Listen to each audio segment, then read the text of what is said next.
Chaque année, plus de 30 000 personnes sont secourues par les sauveteurs en mer de la SNSM. L'association compte aujourd'hui 9 000 bénévoles qui font preuve d'un dévouement indéfectible. Ils assurent la sécurité en mer comme sur les côtes, en métropole et outre-mer, parfois au péril de leur vie. Bienvenue dans la saison 3 de Canal 16, une série de podcasts inédits de la SNSM dans laquelle sauveteurs et rescapés nous racontent certains des sauvetages les plus emblématiques effectués le long des côtes françaises. Dans cet épisode, Angèle et ses coéquipiers nageurs-sauveteurs portent secours à un baigneur victime d'une noyade qui aurait pu très mal finir sans leur intervention d'urgence.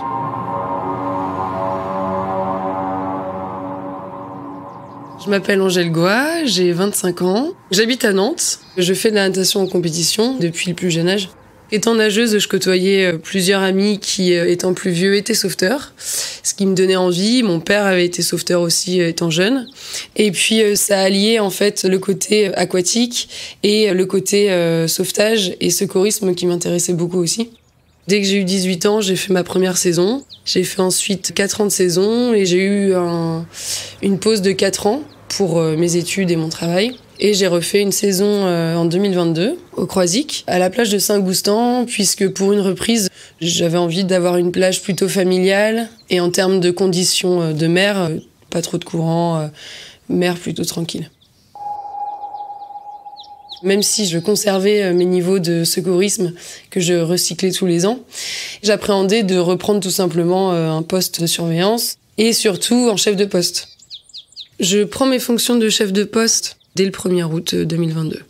C'est un début de saison assez intense, puisque pour quelqu'un qui voulait une plage tranquille, finalement, j'ai 4 interventions en l'espace de 2 semaines. On était en début d'après-midi, vers 15h environ. Il fait très beau, pas beaucoup de vent, la mer est plutôt calme. Ce jour-là, je suis en poste avec mon collègue sauveteur qualifié, Baptiste. En général, on est 3 sauveteurs le week-end, mais la semaine, on est 2. Et quand on est 2, on fait un roulement. Il y a un sauveteur qui est 30 minutes au poste, qui est là pour les gens qui vont venir se présenter au poste de secours s'il y a des soins à faire. Et l'autre sauveteur fait 30 minutes ce qu'on appelle de lame, c'est-à-dire au bord de l'eau, pour être au plus proche de la zone de baignade et des gens aussi sur la plage. On arrive au moment de la journée où je relais mon collègue en bas, qui lui donc est en lame. On a 1 ou 2 minutes d'échange avant qu'il remonte. Et à partir de ce moment-là, moi je me retrouve au bord de l'eau et lui remonte au poste de secours. J'observe le plan d'eau avec les nageurs, les baigneurs. Et j'observe une personne, en l'occurrence un monsieur d'un certain âge, qui nage le crawl un peu bizarrement. Une sorte de nage indienne sur le côté. Et je me dis, je vais quand même vérifier que sa tête et sa bouche, du coup, ne soient pas trop près de l'eau. Je le suis du regard, tout en le suivant aussi en marchant dans son sens au bord de l'eau. Tout se passe très vite. Je vois la personne qui nage, se retourne très rapidement en position ventrale, tête dans l'eau. Donc ça m'alerte, plus. Et là, je me dis, la personne, je crois qu'elle se noie là. Beaucoup de choses qui se passent finalement en 1 millième de seconde. Je contacte mon collègue dès que je peux à la radio VHF en lui disant noyade, viens vite. Et là, je réfléchis pas, je jette toutes mes affaires, je jette mes palmes d'ailleurs, en pensant que je vais aller plus vite sans. Parce que voilà, la personne était quand même assez proche du bord, à 15 mètres. Je cours en nageant récupérer la personne. C'est bien une personne âgée, un homme. Je la retourne immédiatement pour qu'elle ait la bouche et les voies respiratoires dégagées et hors de l'eau. Je la prends sur moi, tout de suite je lui pose les questions. Monsieur, vous m'entendez? Si vous m'entendez, serrez-moi les mains. Aucune réaction de sa part. Il est effectivement inconscient. L'objectif premier, c'est de me dépêcher à le ramener au bord de l'eau pour ensuite voir si il respire ou non et en fonction derrière faire les premiers gestes nécessaires. Je nage le plus vite possible en la remorquant au bord de l'eau. Ça se passe en à peine 1 minute, le temps d'aller le récupérer. J'arrive au bord de l'eau, je le tire à bout de bras comme je peux. Il y a une dizaine de personnes, donc des touristes, qui sont sur la plage, qui viennent m'aider à le sortir de l'eau. Et une dame qui me dit « Est-ce que je peux faire quelque chose ?» Et je lui dis « Oui, appelez tout de suite les pompiers ». Étant toute seule pour le début de l'intervention, je ne pouvais pas tout gérer. Je me concentre sur ma victime, j'essaye de voir s'il respire ou pas. Je mets sa tête en arrière pour libérer les voies aériennes. Et donc j'écoute au plus près et j'observe aussi les mouvements de son ventre pour voir s'il y a une respiration ou pas. Et il s'avère que là, la personne ne respire pas. Il va falloir que j'applique ce que j'ai toujours appris en théorie, c'est-à-dire le massage cardiaque. C'est la première fois que je réalisais un massage cardiaque. Petite pression, c'est là qu'on se rend compte de l'importance de la formation. Finalement, c'est un geste qui vient de façon automatique. Je commence le massage cardiaque. Ce qui me conforte dans mon geste, c'est que, un peu comme dans les dessins animés, il y a de l'eau que la personne régurgite. Donc je me dis, je pense que mon geste est correct. Il y a une personne qui se met directement à la tête de la victime pour m'aider à tenir sa tête. Et une autre personne, une femme médecin, m'aide via un aspirateur à mucosité en aspirant tout ce que la personne va régurgiter pour libérer au maximum les voies de la victime.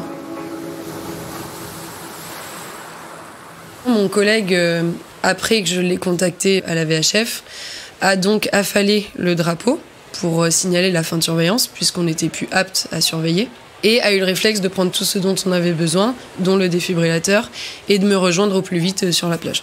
Le principe d'un défibrillateur, c'est de venir remettre de façon normale le signal cardiaque. Les défibrillateurs sont bien faits puisqu'ils nous guident. C'est lui qui nous dit si oui ou non on doit continuer de masser ou si on doit délivrer le choc au patient. Appliquer les électrodes sur la poitrine nue du patient. Analyse du rythme cardiaque en cours.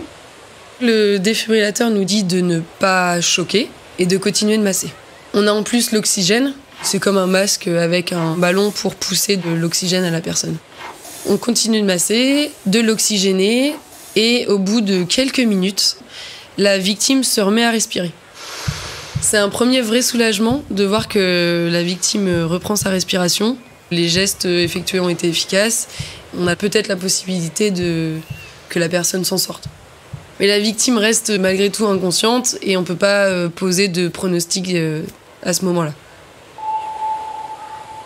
On arrête le massage, on continue par contre l'oxygénation et on met la victime en ce qu'on appelle position latérale de sécurité pour libérer au maximum ses voies aériennes et éviter qu'elle puisse en plus s'étouffer avec ses régurgitations. Le taux d'oxygène dans le sang de la victime est très bas, puisqu'il faut savoir qu'un taux d'oxygène normal dans le sang est au-dessus en général de 95%. Et là, la victime est descendue à 30%. L'objectif majeur, c'est de vraiment réoxygéner la victime et en parallèle d'évacuer ce qu'elle a évacué pour qu'elle puisse inspirer l'air qu'on lui donne. C'est vraiment une alternance entre l'oxygénation, évacuer, oxygéner, évacuer pour au maximum faire remonter son taux d'oxygène dans le sang. Et on arrive à le faire remonter à 95%. C'est un deuxième gros soulagement. À partir du moment où la victime regagne en oxygène, que son état se stabilise, même si elle reste toujours inconsciente, on prend plus le temps aussi de s'occuper des témoins, et notamment sa femme. Elle est en état de sidération, elle ne comprend pas ce qui se passe. C'est un léger avantage pour nous dans le sens où elle ne nous a pas perturbés dans nos manipulations et nos gestes, mais il faut la prendre en compte également. Donc elle reste avec nous et on l'inclut vraiment dans notre prise en charge. On apprend que son mari a effectivement 78 ans. Ils ont une maison de vacances au Croisic. Ils viennent tous les ans et c'est un habitué d'aller nager tous les jours quand il peut. Il y a aussi tout ce travail de prise en charge des gens autour. On a eu énormément de chance puisque les gens ont été très compréhensifs. Ils n'ont pas du tout dérangé l'intervention. Et les pompiers ont dû nous rejoindre une quinzaine de minutes après le début de l'intervention. Et le SAMU nous rejoint aussi. Le SAMU a beaucoup plus de matériel avec des infirmiers, médecins. Eux vont pouvoir vraiment au niveau médicamenteux gérer la victime. Nous, on se met un peu en retrait à ce moment-là. On laisse gérer les médecins, infirmières. Et là, j'entends la victime marmonner un peu. Et donc là, je regarde mon collègue et je me dis « Oh waouh, là, il est en train de revenir. C'est trop cool. » Et en même temps, je reste dans ma concentration de l'intervention. Et donc voilà, on lâche pas du tout. Mais ok, cool, on est sur le bon chemin. Chaque petite victoire, on va dire, ça me remotive. Je lâche pas la victime et je fais tout pour la stimuler, l'encourager, même si elle est inconsciente. Je lui dis « Allez monsieur, réveillez-vous, restez avec nous ». Je me suis un peu imaginée en compète à encourager une personne, quoi. Vraiment lui dire « Allez, reviens avec nous, allez, on est là ». Enfin voilà, l'encourager au maximum. La victime s'est mise à marmonner et quelques secondes, minutes après, se met à parler. Donc là, autre soulagement. Alors bien sûr, la victime est complètement désorientée dans le temps. Elle fait que de répéter qu'est-ce qui lui est arrivé, tout ça. Elle cherche sa femme est à côté. Elle le rassure en lui disant « je suis là, t'inquiète pas ». Finalement, on réalise pas, mais avoir une personne qui, il y a quelques minutes, était en arrêt cardio-respiratoire et qui, là, nous parle, c'est extraordinaire. On a réussi à réanimer la victime, elle est de nouveau consciente. Donc maintenant, c'est plus du ressort du service médical derrière et du service réanimation. Donc voilà, de voir la victime partir consciente, qui parle, c'est un gros soulagement. Moi, en parallèle, je m'occupe de sa femme. Il y avait également une gendarme qui était avec nous. Je lui montre que si elle a besoin, faut pas qu'elle hésite. Je l'aide à récupérer toutes les affaires, tout ça. Et du coup, je donne mon numéro en lui disant, voilà, n'hésitez pas si vous avez besoin de m'appeler. Et puis, si vous le voulez bien, moi, j'essaierai aussi d'appeler pour prendre des nouvelles. Parce que psychologiquement, tant que derrière, je savais pas que si la victime vraiment s'en était sortie, j'arrivais pas à me dire, ok, la victime est vraiment sauvée, entre guillemets, quoi. L'intervention se termine. Il me semble qu'il restait environ une demi-heure de surveillance à faire. On ne reprend pas la surveillance puisque de toute façon, on n'a pas le matériel pour, puisqu'on a utilisé tout notre matériel. Enfin, on n'est pas du tout opérationnel à ce niveau-là. Après, une bonne heure de nettoyage, de remise en condition aussi du poste. Mon collègue me fait savoir qu'il est un peu brassé, ce qui est quand même normal. Voilà, je dis à mon collègue que s'il avait besoin d'en parler, j'étais là aussi. C'était tout à fait normal de se sentir un peu patraque, on va dire, après ce type d'intervention. La première chose qu'il m'a demandé, c'est est-ce que j'ai bien fait mes gestes, est-ce que je suis bien intervenue, dis-moi si j'ai oublié quelque chose ou pas. Je l'ai rassuré tout de suite en lui disant écoute, on avait une victime en arrêt, on a réussi à la faire repartir et elle est repartie consciente. Donc je pense que là, oui, on a bien fait nos gestes et on n'a rien à se reprocher. Le lendemain, moi, je suis en repos. Je réalise pas vraiment ce qui s'est passé finalement. Et le surlendemain, je reprends le travail. Mes collègues me disent qu'il y a eu du monde qui est venu au poste de secours pour féliciter, remercier un peu sur ce qui s'était passé à l'intervention. Et moi, c'est vrai que j'arrive en plage et c'est un sentiment un peu bizarre de reprendre une journée comme si de rien n'était. Je commence à ressentir un réel stress au niveau de la surveillance. Chaque personne qui nage un peu bizarrement ou qui se fait l'étoile de mer, même si c'est sur le dos, je sens une petite montée de stress et du coup je suis un peu moins à l'aise à ce niveau-là. Je me rends compte finalement du poids de la surveillance parce que quand on est en bas, en lame, finalement on est le premier à intervenir aussi. Et un peu un sentiment de solitude. La vie reprend son cours et tout est normal, les gens sont sur la plage, pour la plupart ils savent pas ce qui s'est passé il y a quelques jours. C'est comme si finalement de rien n'était et je me dis l'intervention qu'on a eue est totalement banale, quoi, entre guillemets.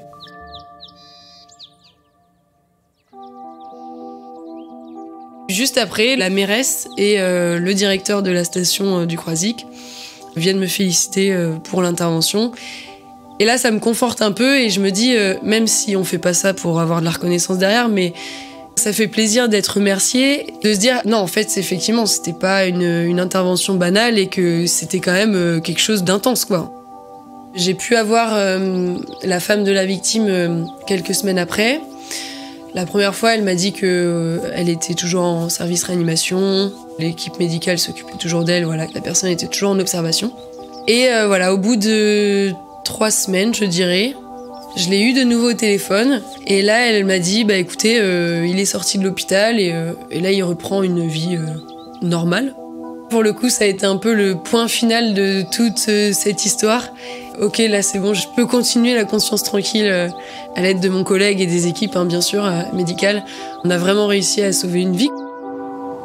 C'est bien reçu, les profs. Bonne journée.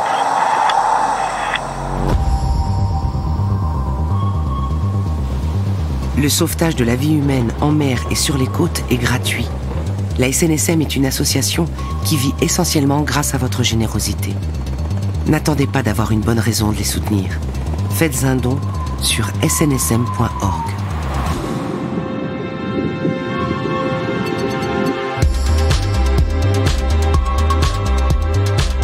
C'était le 3e épisode de la saison 3 de Canal 16.